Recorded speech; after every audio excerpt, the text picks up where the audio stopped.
Conservation and Domestic Allotment Act was passed in 1936.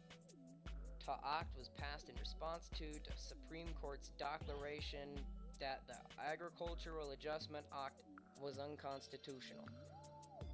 Its most notable failure was to protect sharecroppers and tenant farmers.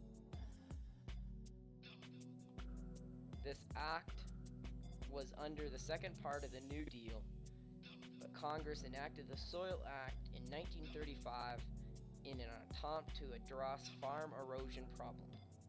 See, many farmers did not like the Dust Bowl problems because there was a lot of erosion taking place during Dust Bowls, and their soil would become infertile and they could not plant their plants.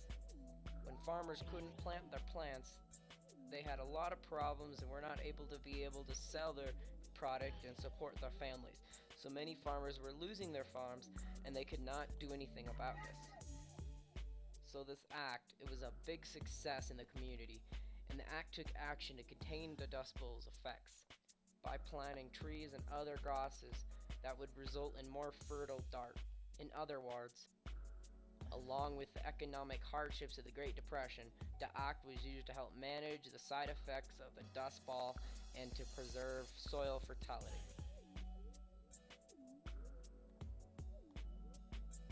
The Soil Conservation and Domestic Allotment Act had a large effect on society because it helped to reserve the resources during the Great Depression.